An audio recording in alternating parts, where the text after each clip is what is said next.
Ladies and gentlemen, today on the premiere episode of the John Huff Podcast, fire breather, multiple Guinness World Record holder. That is how this podcast used to sound 5 years ago this week when I released the first episode. And I think I speak for all of us when I say, thank the flying spaghetti monster for creative evolution.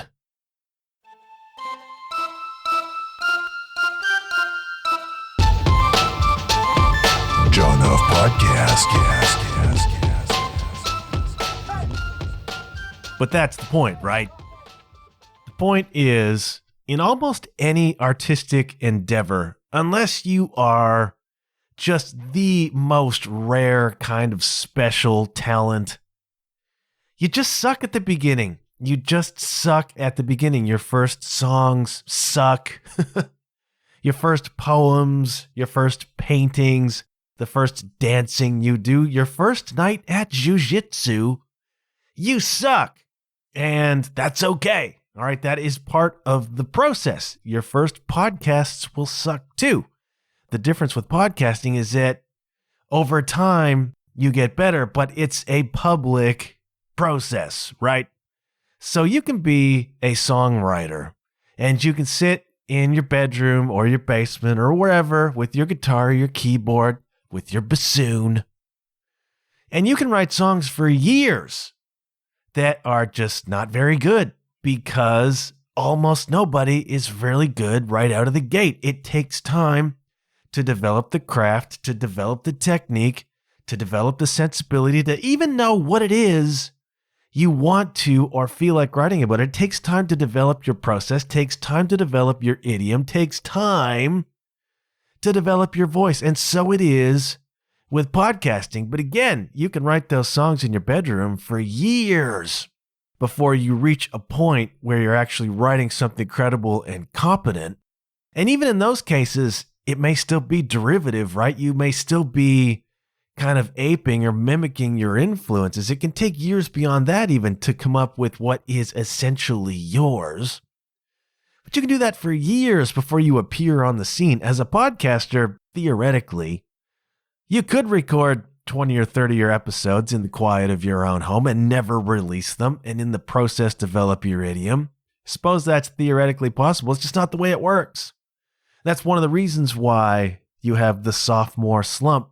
The famous sophomore slump as a musician, because your first album is dynamite because you wrote it for 10 years. And then you've got the 9 or 10 best songs you wrote in that time, and here they are, and wow. And then you've got a year, maybe less, maybe a little bit more to write your second album. These days, if you even get a chance to do a second album, and it's just not, it tends to not be as good. It's rare to have a second album really outshine the first one. I digress. It's been 5 years, kids. It's been 5 long years, and I love you just the same. What I like to do on these kind of anniversary or milestone episodes is I just like to do a Q&A. I like to do a Q&A because they're fun and they go to strange places, and it's a chance for me to interact with you, the listeners, the people who have sustained this program these past 5 years. And it's just fun to connect and to do that. And so I got a bunch of really fun stuff to talk about this week, submitted to me by you, the listener. And I got some heavy stuff and I got some silly stuff, and I hope you will forgive me. I hope you will forgive me right now if we go deep right off the hop, okay? I hope you will understand if we dig into the heavy stuff. But I got several, but I got one in particular from our old friend Carly Thomas, who is a crafter of great questions. And I suspect that Carly spent many, many years in her bedroom in Paris, in Thailand, in Argentina, in Evansville, Indiana, years before she ever presented questions publicly. I think she sat in her room just coming up with questions, and some of them were probably pretty lousy. But over time, she developed better questions. And then she appeared on the stage commensurate with this podcast launching, just throwing bombs at us, man. amazing questions developed over time. She brought me a heavy one right off the hop, and it is pineapple on pizza, yes or no? Insert dun dun dun sound effect here. Pineapple on pizza, yes. This is a more controversial topic than you might expect. If somebody posts this on Instagram or Facebook, something like that, the level of vitriol that can accompany the question, pineapple on pizza, yes or no, is astounding. And I wonder if it would be more useful, if it would be helpful, if we put that level of scrutiny and intensity into some of the more pressing questions of our time. It's really amazing the hill that people will die on when it comes to pineapple on pizza. I'm coming out right now, kids, all right? Now, I am a live and let live. I am a laissez-faire type of guy for the most part. But I'm going to tell you straight up, pineapple on pizza is a yes for me, okay? And if you disagree with that, if you say pineapple does not belong on pizza, you're just wrong. I do not make many hardline statements on this program. I'm saying it right now. Pineapple on pizza is delicious. That just hint of sweetness with all that saltiness around it. It's freaking fabulous. I was in Belgium one time. I was in the town of Ypres, Belgium, famous, as you will know, all of you First World War people, as the arsehole of the Western Front, Ypres, Belgium. The Ypres salient, where hundreds of thousands of people were killed. And Ypres, the little town of Ypres in Belgium, this medieval, beautiful city of Ypres, was the heart of that. And it was utterly destroyed, razed to the ground during the war, and rebuilt as an almost exact replica in the years after. I went to visit Ypres, and I'm sitting with my spouse or significant other in the town square, and I'm looking across the square at the Cloth Hall, which is the most famous building in Ypres. And it's medieval. It was medieval because it was a big textiles center, the town of Ypres. And a lot of the textile world went through it and distributed from there, etc. They had this magnificent building with a big spire on it called the Cloth Hall, utterly destroyed by shelling in the First World War, rebuilt as an almost exact replica along with the whole town. And I'm eating myself a chicken sandwich in Belgium with French fries. There was pineapple on the chicken sandwich, kids, all right? Even the Belgians know salty with a hint of sweet really works, and it works in the other direction as well. Have you ever had a chocolate caramel with sea salt on top? Don't tell me sea salt doesn't belong on chocolate, all right? Same deal for me. And especially as I eat less and less and less and less meat, having the pineapple on the pizza just adds some nice little dash of interest. Pineapple, black olives. I never liked black olives before, but I'm growing into that. It is a pizza evolution. Black olives, green peppers, pineapple. It works. I am going to stand by that. That is my statement to the world today, kids. Pineapple on pizza, yes. Then, after that heavy question, Carly offers us some fluffier fare, something a little more fun, you know. She says, what's the hardest thing, given that this is the 5th anniversary of the podcast, what's the hardest thing about having a podcast? And that one opens up such a wormhole. That opens up such a can. The hardest thing for me about having a podcast, and it's really difficult for me to admit this, but I'm here to be vulnerable for you. The hardest thing for me about having a podcast is trying to find people to listen to the freaking podcast. And I think that's the hardest part for any indie, for anybody who does not come along as an established name or celebrity. The hardest thing is just getting people beyond your friends and family to listen to it, and even to get them to listen past the 2nd or 3rd episode. They'll give you a shot, you know, but it's tough to keep them. I've found that it's tough to keep them. And it's not just finding an audience that's the hardest part. The other side of that is not being just destroyed when you don't find an audience. You know, this podcast for me, as I look at it objectively over the past 5 years, has been just another crucible in a whole life of crucibles, as I've had to confront ego stuff, spirituality, anxiety, all the things that I have gone through in the past 5 years related to my own personal growth and development. Well, this podcast has been a crucible for that. I've talked about crucibles before.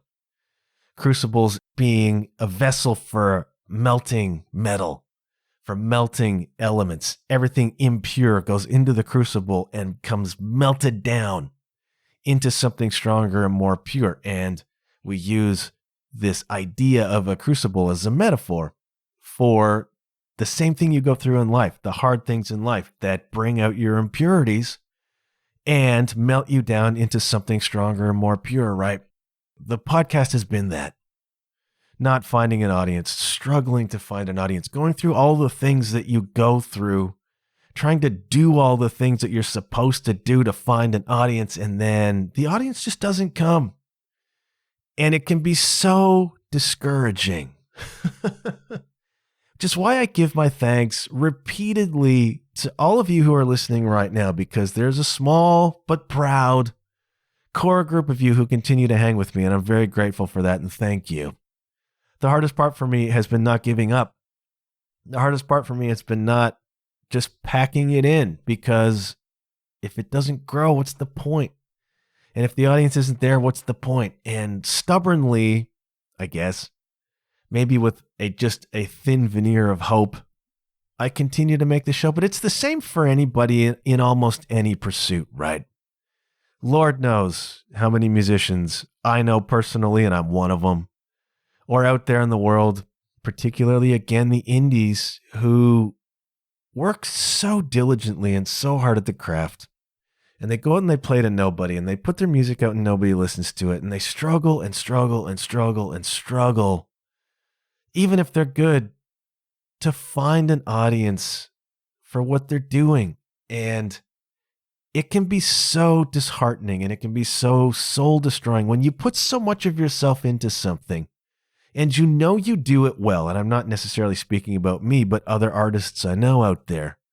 And you do it well, and it just does not find its audience. One of the hardest things is to keep going under those circumstances. And I know most of you out there listening right now, that resonates with you because you've probably been there or are there at this moment. And I would like to tell you that the perseverance gets rewarded. And I think in a certain way it probably does. Whether that's with an audience or not, I'm not really sure. But it's really tough. And the hardest part for me is just finding an audience and growing the freaking program. It's really discouraging a lot of the time. And I don't mind saying that. It's really, really tough. Because you question why bother, right? You question why bother when you do something. And I think I do it reasonably well. I mean, if you're not being discovered, if you're not being heard as a podcaster, you probably have one of two problems. Either your show sucks or your marketing sucks. And if you're not finding an audience, it's probably one or the other or a combination of both. In my case, that probably rings true as well. But it's hard to keep going. And that's the hardest thing. But when you look at that objectively, it also, anything negative, anything that brings up a discouragement or a frustration or a negativity in you is pointing at something, right? It's pointing at an expectation you've got. It makes you question your motivation for things. You know, what is the mission here? I've had to confront that recently. What am I doing and why? And once you get a handle on what you're doing and why, I think it becomes easier to endure some of those more frustrating things. And I'm still really sorting that out, all right? It's only 188 episodes, okay? Give me a freaking break. It's a crucible. If you sit down and you get discouraged and you're disheartened and you want to pack it in because people aren't listening, then you've really, I mean, that's practical, all right? That's legit. But it's also an opportunity for inquiry. It's also an opportunity to look at what in your ego wants to be fed here, and is that the issue? What in your marketing, what in your practical expression is not working, if that's the problem. And if you have the courage and the self-awareness to sit back and think about what these feelings are in relation to this artistic project, why are they negative? What's not happening for you that you want to? Is that ego? All of this becomes the crucible. All of this becomes a way of knowing yourself. And then the more courageous thing is to say, well, I'm learning about myself and I'm learning some stuff that maybe isn't great about my ego, let's say, or the needs I have for acknowledgement or validation or any of that stuff. And then you have to begin to inquire into those things. And so it becomes a catalyst for self-inquiry. And ultimately, that's a good thing. But the process can be bloody awful. The process of inquiring into your own feelings of disappointment can be really, really tough because you've got to feel the feelings of disappointment, right? And it takes a lot of courage. Again, I'm not talking about me necessarily. I'm talking about everybody who confronts this issue of I create this art. It's not finding an audience or it's not selling or whatever. And I'm really frustrated and bothered by that. What does it mean and what do I do about it? So there's a silver lining to that hardest part, right? And I continue to deal with it. What's the hardest thing about doing a podcast? It's finding an audience and not being upset when I don't find an audience. And the process continues. Now, Carly goes on. She says, how do you consistently create meaningful content week in, week out? And I'm going to take that as a compliment because the question implies that I actually create consistently meaningful content. Thanks. That's nice to know. How do I do it? Oh, man. How do I do it? That was a lot easier 5 years ago. It was easier 5 years ago when this program was primarily, well, exclusively a conversations program. So I had guests on every week. And so coming up with content really just required me to have a guest, right? And that's not hard for me to do, okay? I am a publicist. I'm a PR guy. I ran a music blog for a long time. I understand how to pitch. I understand how to reach out to people. And so when I launched the program, haphazardly as I did, I just had a list of people, right? These are the people that I would be interested in talking to and would be relevant to what I think I want to do here. And so you just start pitching, right? Start doing it by Instagram, whatever. Just start reaching out. And you start, at least in my case, I started with my friends for the most part because I have friends who are doing cool stuff. So I had people I could pull in who are legit working artists or musicians, whatever. I had a lot of those, and that was lucky.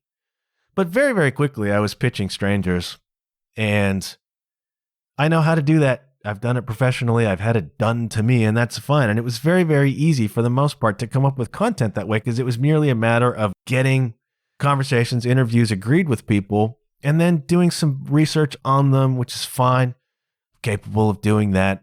And that process, for the most part, was fairly seamless. It was not difficult. Reached a point, though, and it's going to happen to anybody who does interview podcasts, where you just get into kind of a cold streak or people aren't responding, or they'll be like, yeah, okay, let's do the show. I've got time in 6 months. Thanks.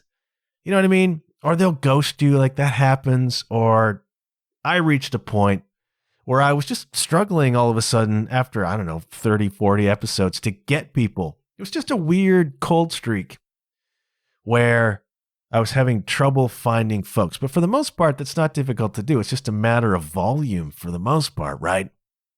Well, I'm doing an interview podcast. I'm going to pitch 30 people this week. 10 of them are probably going to say yes, and then you're on your way, right?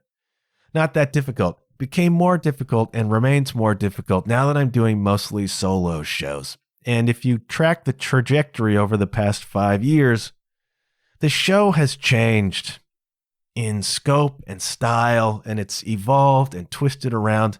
I've tried a lot of different things. Some of that was deliberate. I started getting into doing some histories because I thought maybe that's the way it wanted to go. And then I tried other formats, tried different things. Some of that was very intentional. Some of it worked better than other stuff did. This has not been a consistent program. It's one of the things that bothers me about it. When I look at the scope of 188 episodes, I'm a little bit frustrated that it hasn't been more focused, hasn't been more consistent. That's just me. So I've tried a lot of things, and in trying those different things, I would have little bursts of, okay, we're doing histories now. And so I just start looking for histories that were compelling that would work in a 1-hour episode, right? And you find a few of those, and then it works or it doesn't work. And as time has gone on, it's been very from my head, let's say. Now, you know, Carly, as an artist, from your head is not usually a very good starting point. Your head comes into editing, your head comes into later on, maybe in production, whatever, but it's got to be intuitive. It's got to be from your heart. A lot of the really inspirational stuff right now over the past, let's say 6 months, this podcast has kind of against my will in some ways begun to drift more completely into personal development, spirituality. Talked a couple weeks ago about how uncomfortable that makes me feel. But then I've been very top of mind. I've been very head about that as well. And some of the episodes have worked and it's been fine. But I'm still so caught up in how a podcast is supposed to be, according to what people say out there. These kind of shadowy experts, some of whom don't really have any track record. They're just saying this is how it's got to be. And those best practices are almost never aimed at the sort of show that I think I'm doing here. And so I'm very influenced, though. I get very much caught up in this is how you're supposed to do it, and this is what a podcast has to be. And that is a very thinking, a very head-focused approach.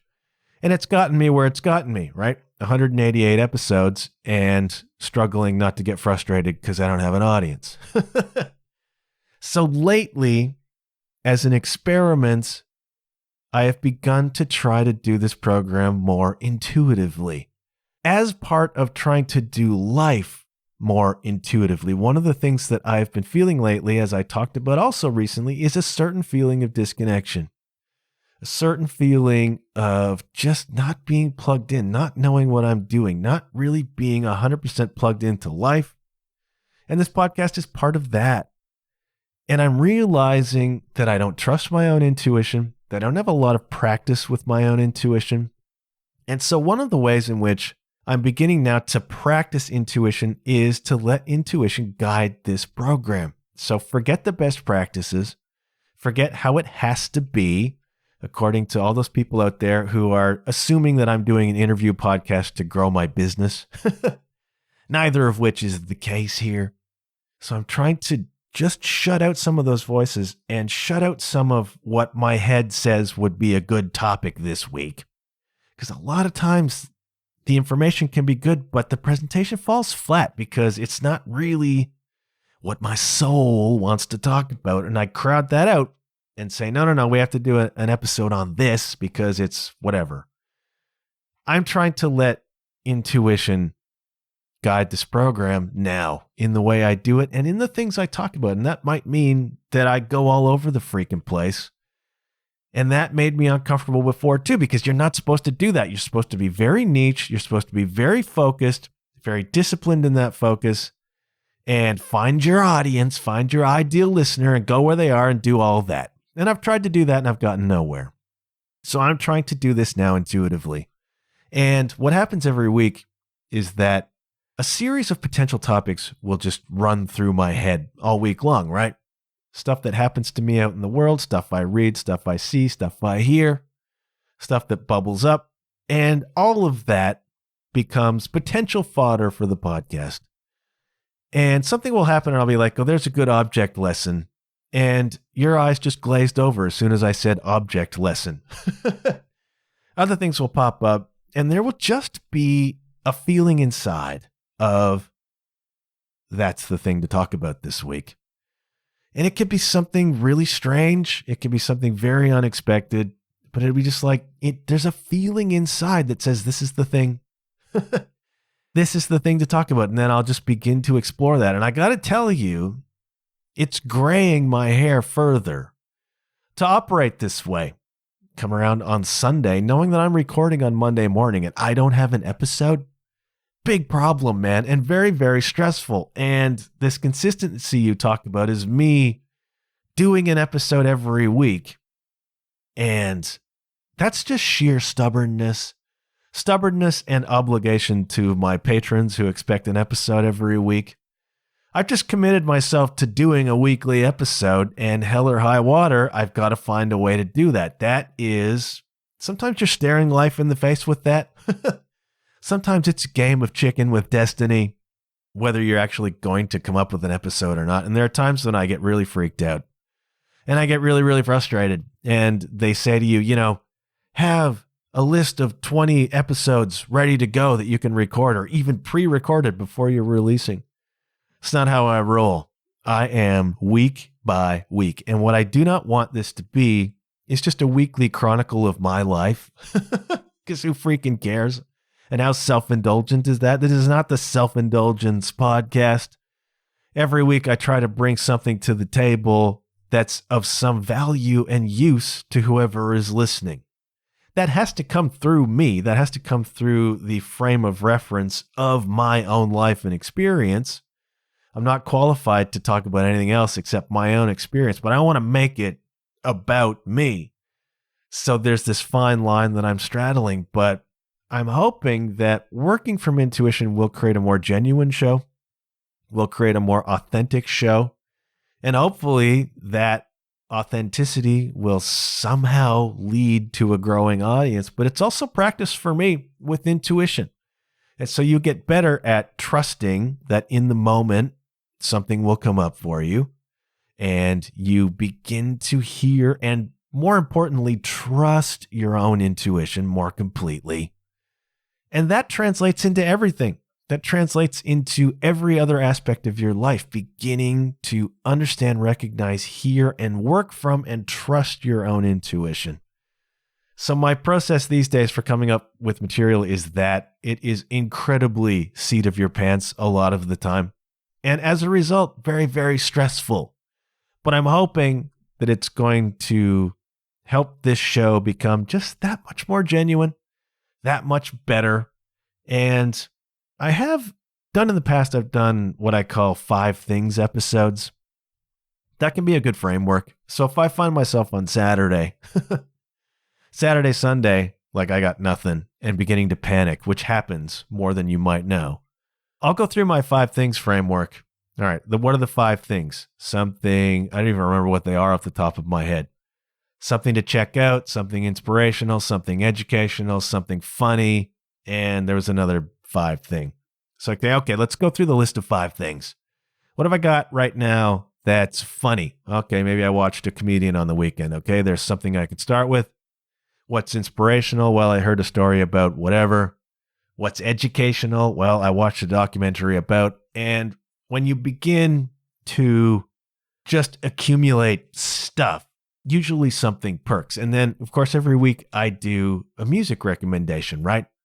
So if I've got the music that I know I want to talk about, because I'll just, all through the week, I accumulate on my watch later list, just new music that came out on YouTube. And I'll just bank it. And then usually on Thursday, Friday, I'll just run whatever's new on that playlist. And usually I'll find something that's like, okay, let's talk about that. And then sometimes there's a story with that artist, or there's a story with that lyric, or in some way it comes together with the other stuff I've got. And something resembling a coherent episode comes out of that. So the thing to do for me with creating content consistently is just having this kind of well of material. And sometimes you've got to go extra lengths to accumulate that material. But when you've got it, then I've found, we're on 188 episodes here.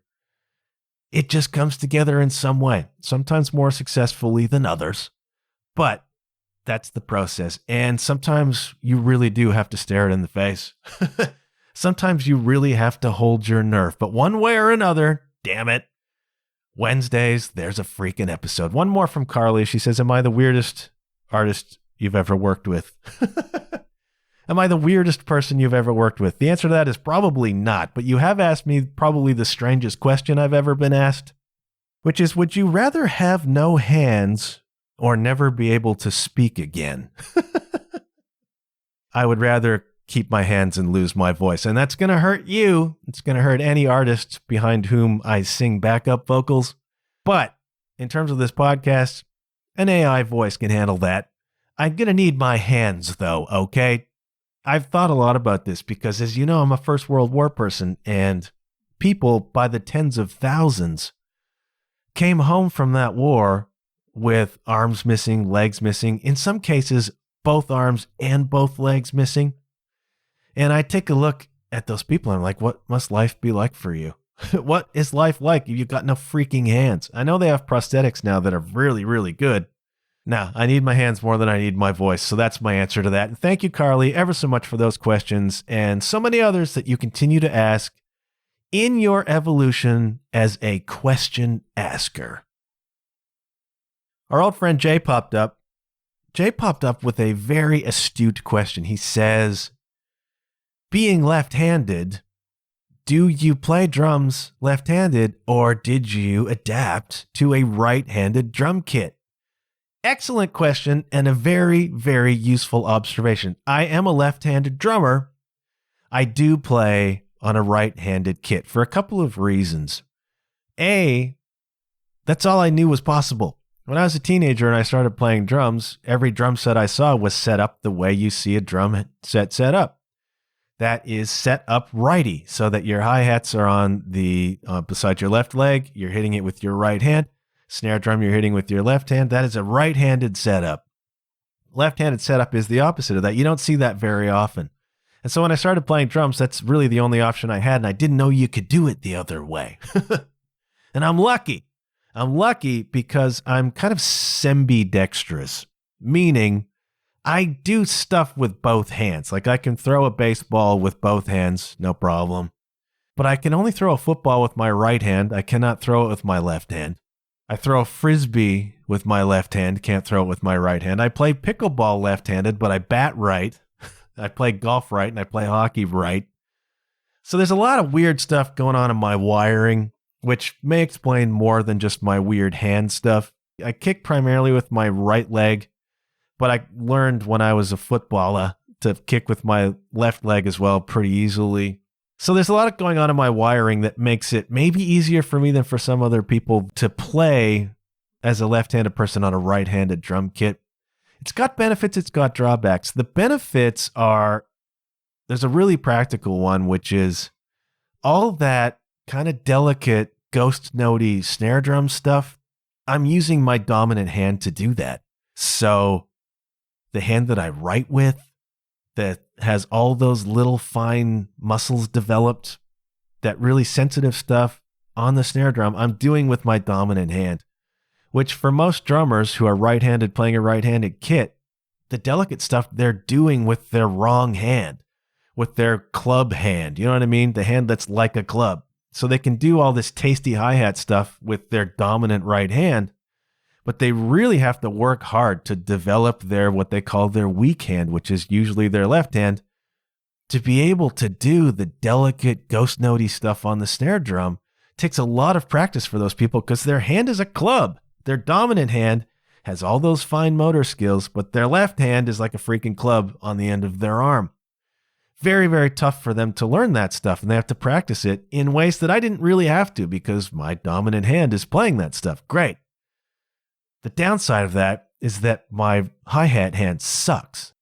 So we get into faster hi-hat parts, I'm going to struggle mightily. And I've had to work hard, and I continue to work hard to get my hand to play the hi-hat properly. And that becomes a weakness in my game. Sometimes I play, and had I known about this earlier, I would have worked on it. Sometimes I play what they call open-handed, which means I'm playing a right-handed kit, but I have my left hand on the hi-hat rather than my right hand, and I have my right hand on the snare drum. So my hands are not crossed, they're open. A lot of drummers play that way these days, and I just didn't know that that existed as I was coming up as a drummer, and so I never practiced that. So there are times when I got a really fast hi-hat part by my standards, I'll flip over and play that with my left hand. Looks cool, by the way. But then, of course, it leaves my club of a right hand trying to get through the snare drum. So it creates problems. I don't play open-handed a lot once in a while. The other practical thing about just sticking with a right-handed kit is you are on gigs with 4 different bands, or you're on festivals where there's a backline drum kit set up. You don't have to mess about with changing it over. if you're on a 4-band night, a lot of the times you've only got a 15-minute changeover, all right? The last band says farewell. You got to hit beat 1 in 15 minutes. You got to probably get your snare drum up. You got to get your cymbals up. You got to do this. You got to do that. Maybe there's a line check. You don't have time to switch a drum kit over and get it set up lefty again. Like, it's just a pain in the ass, and you don't have time for it. So the other practical thing is that it saves me a lot of time playing left-handed on a right-handed kit just for that reason. And so I continue to do it, and it works fine. And I'm not the only one. Who is the most famous left-handed drummer to play on a right-handed drum kit? It's Ringo, baby. And if I can follow in Ringo's footsteps, I'm doing just freaking fine. And I have a lot of the tendencies that he has. One of the bizarre things about Ringo's drumming is that he does all of this, what they call left-hand lead. Normally, if you're going to do a roll, say, around the toms, you lead with your right hand. Play right hand all the way around, right? But Ringo would lead with his left. And so you would get these bizarre sounding fills and what seemed like misplaced tom hits because it's his left hand that's doing it. I do the same thing. So I do a lot of this sort of playing the rack tom with my left hand in ways that are not typical of a right-handed drummer. And it's just a symmetry thing. I lead with my left hand because I'm left-handed. So it adds an interesting wrinkle to Ringo's drumming. And I do a lot of that stuff. It's just my tendency as well. So I'm just a weird cat, especially when it comes to some of that stuff. And it shows up maybe some of the time in my playing.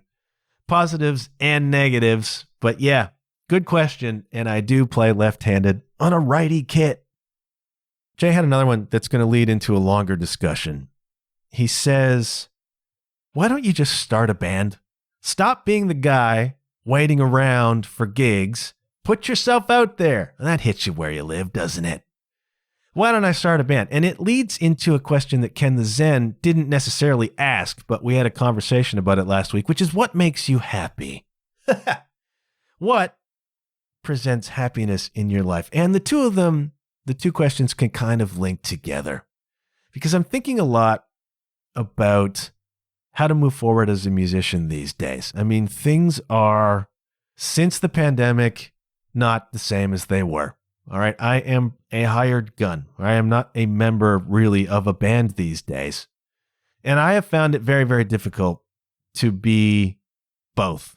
I think it's very, very hard to be a hired gun and to be a band guy. You can't really functionally divide your loyalties that way. I was in Hearts for many happy years. I still love that band. Still feel like it's my band, meaning it's the band that I'm in, even though I haven't been for many years.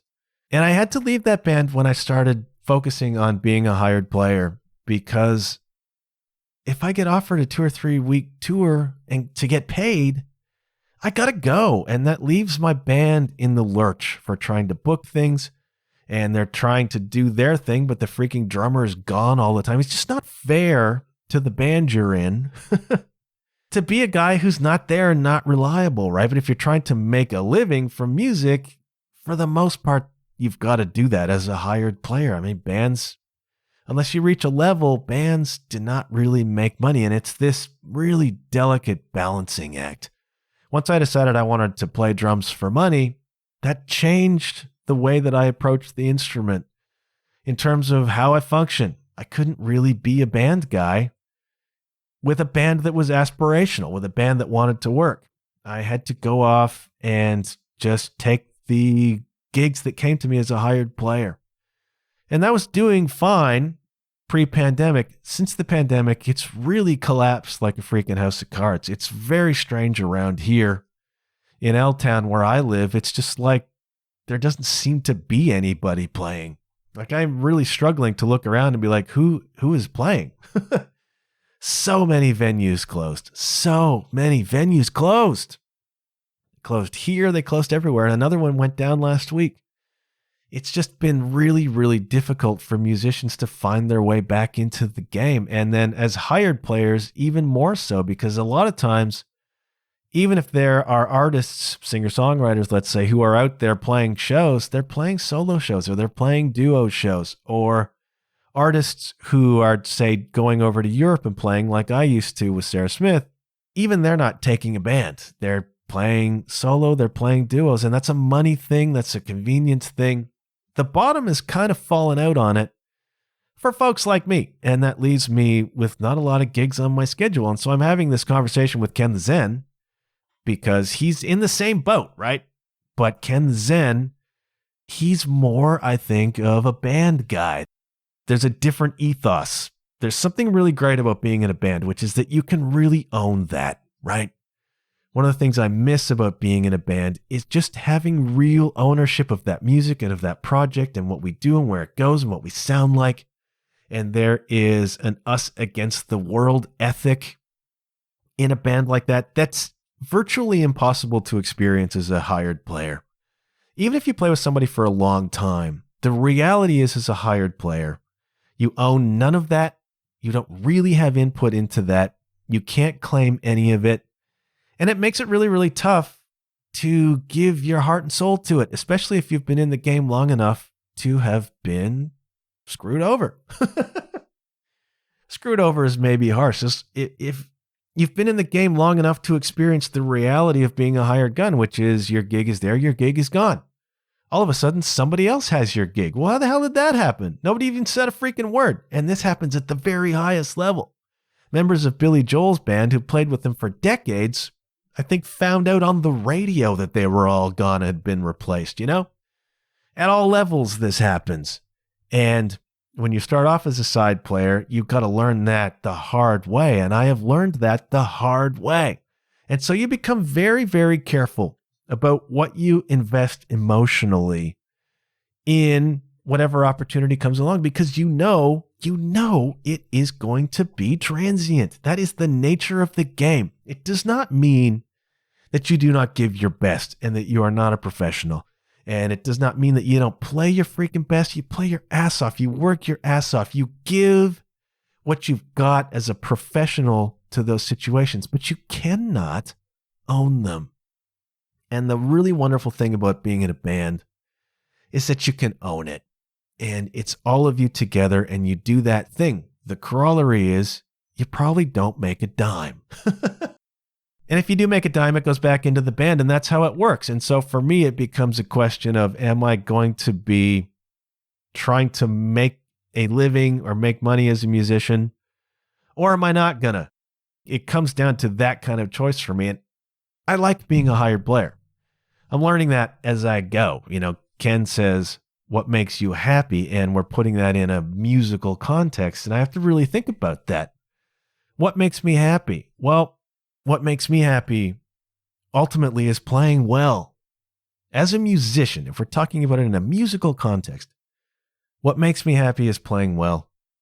And it can be a tiny little gig with somebody for 20 people, but if I feel that night as though I performed well and I played with this sort of confidence and command that I see in professional players, and I played with the kind of dynamics that I aspire to play with, that makes me happy as a player. I like being rehearsed. I do not like seat of my pants gigs. That's the other great thing about being in a band, is that you are eventually, with rehearsal and with time, tight as F, man, and hearts were a well-oiled machine.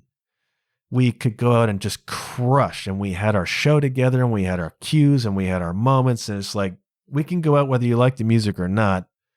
We could go out and crush that stuff, man. Sometimes as a hired player, you don't get that, right? You might get a couple rehearsals or just one for a one-off gig with an artist, and how much can you crush that? You can feel as though you played well. How tight can you be against a band that's been rehearsing this set for 5 years? You know what I mean? I like playing well. I like playing well personally. I like playing well as a unit, and that means being rehearsed. I do not like half-assed shows. I do not like, I'll do them and I'll give everything I got to them, but my preference is to be rehearsed and tight, right? I like being in situations where we're aspiring. I like aspiration. I want to play with people who want to grow. I struggle to maintain things that do not grow, which is one of the reasons I struggled to maintain this podcast.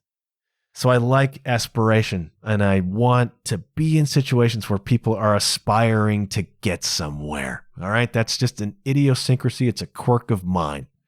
I want to get somewhere. And so I need, even if we don't, I prefer and I am happy when I'm working with people who are trying to get somewhere, who are trying to do something, right? And there are parameters to that as well, right? I mean, as a very fundamental level, I've got to like the music, I've got to like the people. That's what they say in music. You got the hang, the money, or the music. And each gig you accept, you got to have two of the three. Ultimately, if I'm committing, I need to be playing music I love with people I love. And that's difficult to find when you're starting a band. All right, going back to Jay's question, why not start a band? It's so bloody hard to do.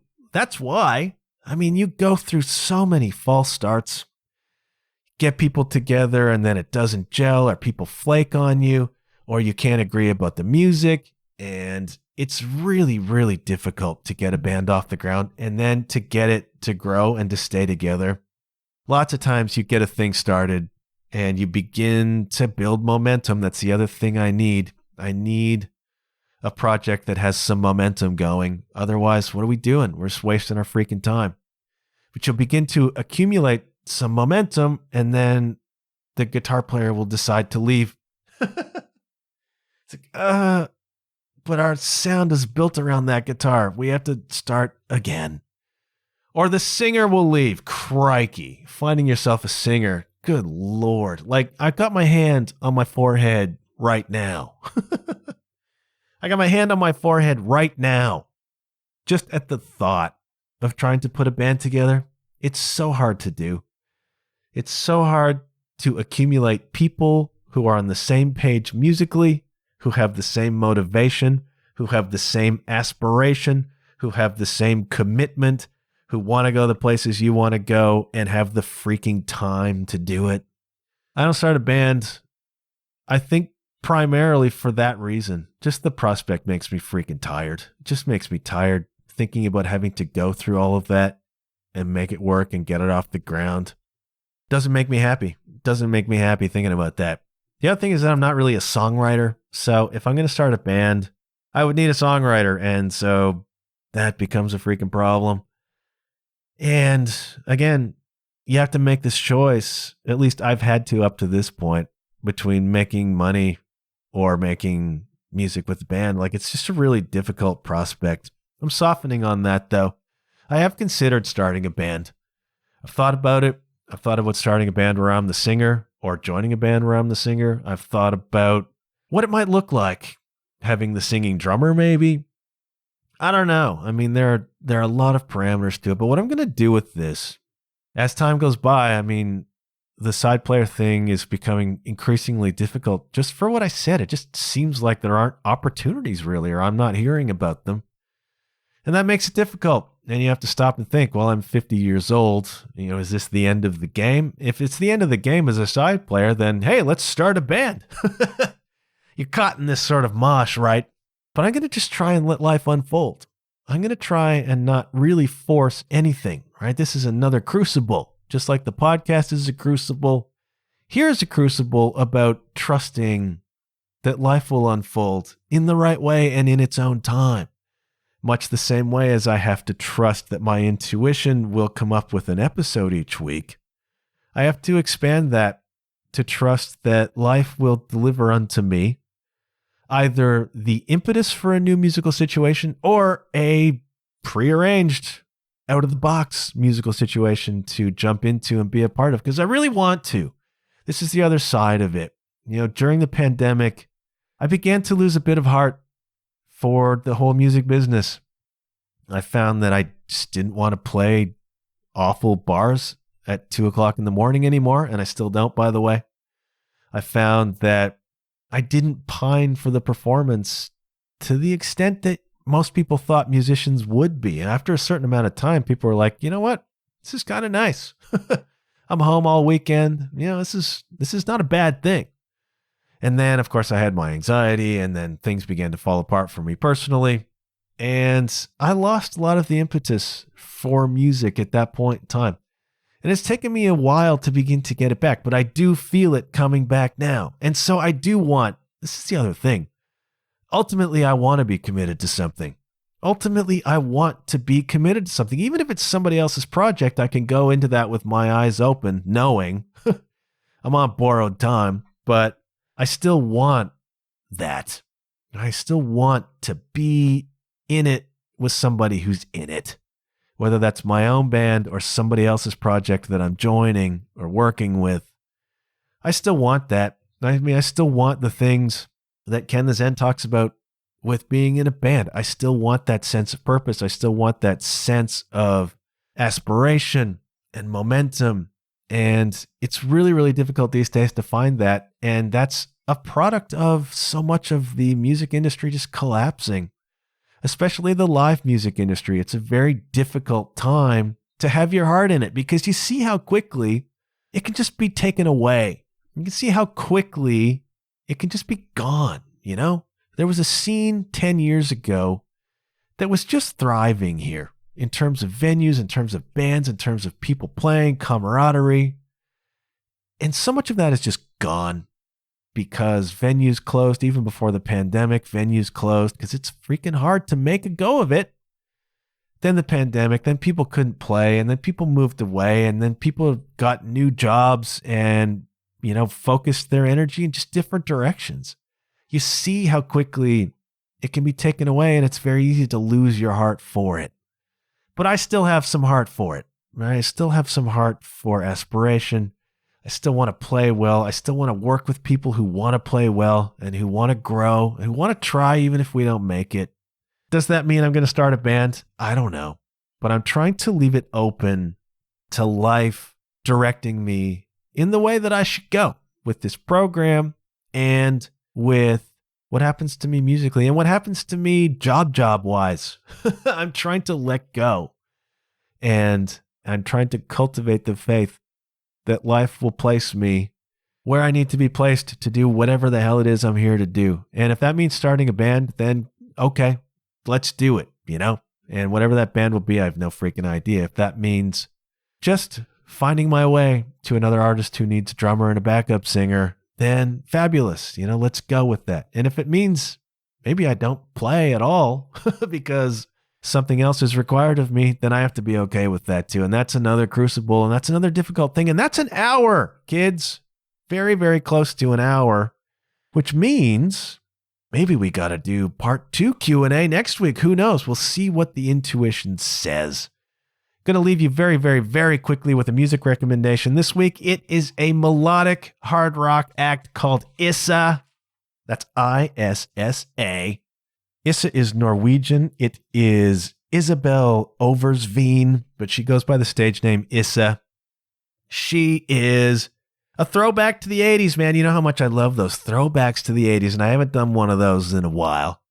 Issa's got like 8 records out. She's from Norway. She's got a whole thing going in Europe that most of us over here have probably missed. Fabulous freaking hard rock singer. Reminds me of Lee Aaron, reminds me of Doro Pesch, and she's released this new song on Frontiers Music called Armed and Dangerous. It's the first single from her forthcoming record, Another World, which is coming out on June 7th, I want to say. And it is an 80s hard rock throwback tune, man. Sounds like Vixen.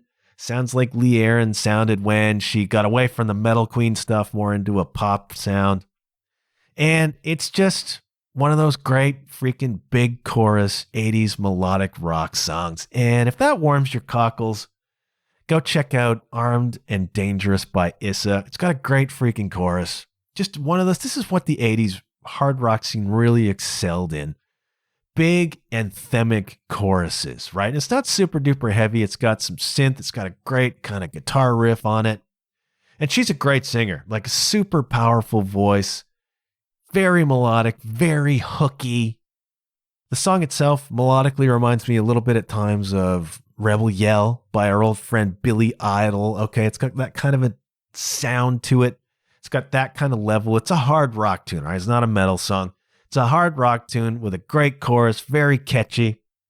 take you back to the freaking 80s. That is Armed and Dangerous by Issa, ISSA. I will put that on the John Huff Podcast reference on the Podcast 2024 playlist on Spotify.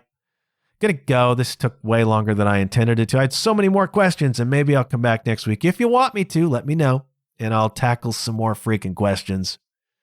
Issa, thanks everybody. I mean, this is the 5th anniversary, and I threw at you a hodgepodge today, and the hell with it, man. Let's do hodgepodges. Who cares, man? Whatever feels right, let's do it. I want to thank you for listening and supporting and being here and hanging on through 5 years of whatever on earth I've been doing here.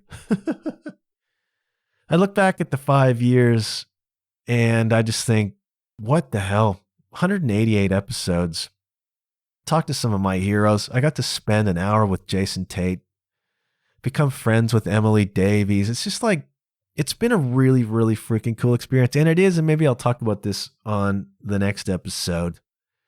Just the evidence, man, that good things happen when you put yourself out there. This podcast is that. And if you dig it, thank you. And you can support it at patreon.com/John Huff Podcast. Thanks for listening, kids. Thanks for supporting. It really means so, so much to me that some of you stuck around or came in or hung around and continue to hang, and I appreciate it. We'll talk more about it very, very soon. Until then, have yourselves a fine week. And hey, kids, I'll check you later. Yeah.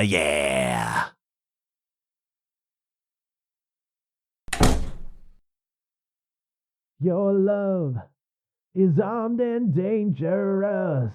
My voice is freaking shot, and that's got to be like 2 octaves higher. Nothing beats a melodic hard rock song with an 80s freaking vibe, man. Issa.